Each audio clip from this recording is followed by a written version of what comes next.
Hey everybody, I have Ellie Swenson here to demo our FINA Sectionals Endurance course coming up on May 9th. All right, starting off with Obstacle 1.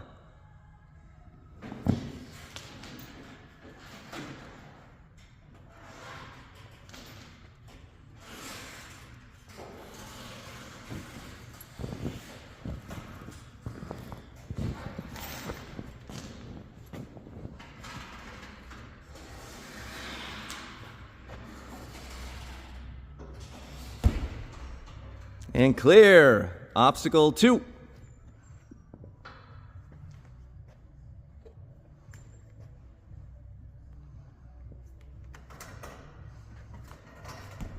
Clear. Obstacle 3.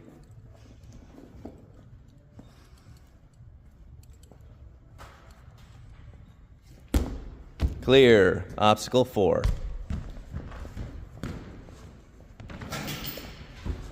Clear. Obstacle 5.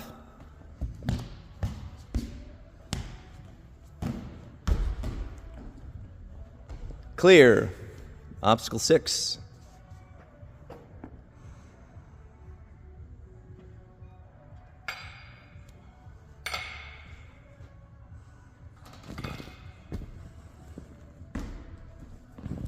Clear. Just kidding. Now clear. Obstacle 7.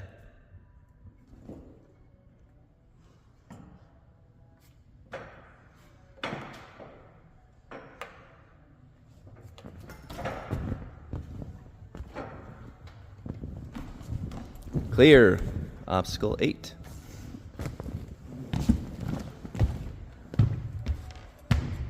Clear. Obstacle 9.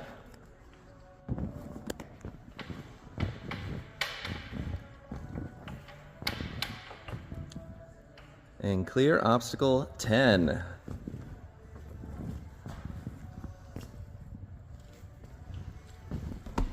Clear. Obstacle 11.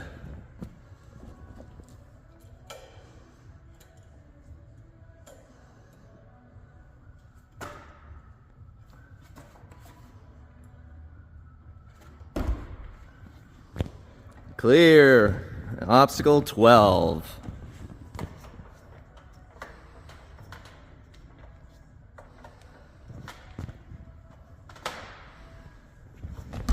And time. Hey everybody, Dusty here. I'm going to go through the rules for the 7U and 9U FINA endurance course.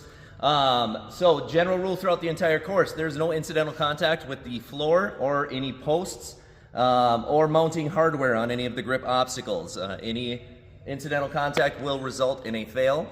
We have a few changes throughout the course for 9U, and I'll explain those when we get there. On every obstacle, our point A or point B's will turn into point A. So once you are on your point B's and get that clear for that obstacle, you will begin that next obstacle. If you fall forward or backward off of that point B, it will result in a fail. All right, so starting off with obstacle 1, be on the orange pad. You will be using the green rings and the T-hold for 7U to make our way to the orange pad on the end. What's going to happen for 9U is going to be every other grip. So the second ring will be replaced with a cannonball. This will stay the same, T-hold stays the same, and then the ring down here will switch to a cannonball as well. Onto our point B, and then point A for obstacle 2. We'll be using the trapeze bars. Trapeze bars, you can use any part of the Eiffel Tower. So you can use the black, you can use the cliffhangers if you choose. 7U will dismount as Ellie demonstrated. For 9U, this will be getting turned. Your dismount pad will be a little bit further out, and you will have the use of the flywheel right here to get to our point B. All right, on to our next obstacle. This will stay the same for both divisions. You've got your Space Invader, your mail slot, your dog bone, to make our way to the orange pad. All right, that is point B. And then point A, we will be transitioning to our tire platforms. The quad steps, hands and feet, are allowed on all the quad steps. And then you'll be getting to the rope to swing across to our point B. That becomes point A. for our next obstacle. You've got the Bosu balls. You got the tire platform. You can use the sides, the tops, however you want to jump up onto that. The heavy bag. You've got the blue on the trampoline.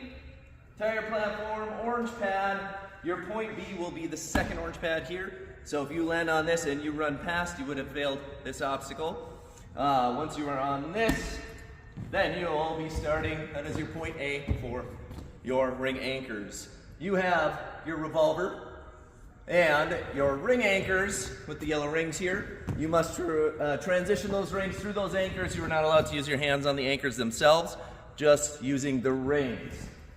You've got an orange pad here, but your point B is the second orange pad. Once you're on that orange pad, that is point A for your next obstacle. You've got any part of the special delivery, the gold special delivery.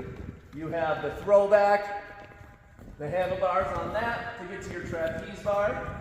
Any part of the blue special delivery to make our way to our point B.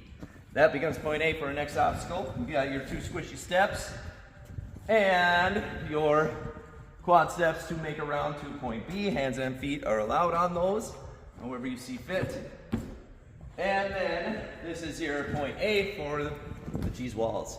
This is a continuation obstacle, or a linked obstacle, so there'll be 2 obstacles here, and I'll explain that as we get there. But you are allowed to use any part of these cheese walls to make our way to the blue ring. And once you are on that blue ring and are transitioning forward, you will get the clear for the cheese walls and have begun the rings. Let's say you failed the cheese walls here. We will have a box off the side to make sure you can get up and start on the blue ring to begin the ring obstacle. On to this orange pad, which is your point B, and then point A for the unstable bridge. You have trapeze bar, and the wood on the unstable bridge here. You are allowed to use hands and feet if you so choose to make our way to our orange pad. And then transitioning to final for our point B. So once you come around that post, so if you fall forward off of that, you would have failed the unstable bridge. But this is your point A then for our final obstacle. We will make sure to have a box there for you guys the day of. But you are allowed to use both or all 3 parts of the middle bar. So if you want to jump up on the horizontal bar there, and then we're going to traverse across.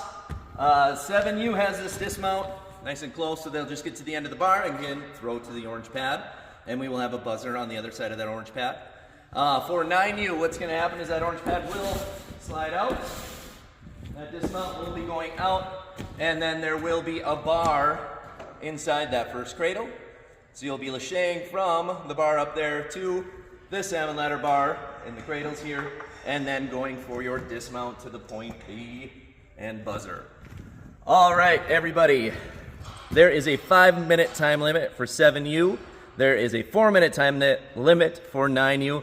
Good luck. We can't wait to see you guys on May 9th.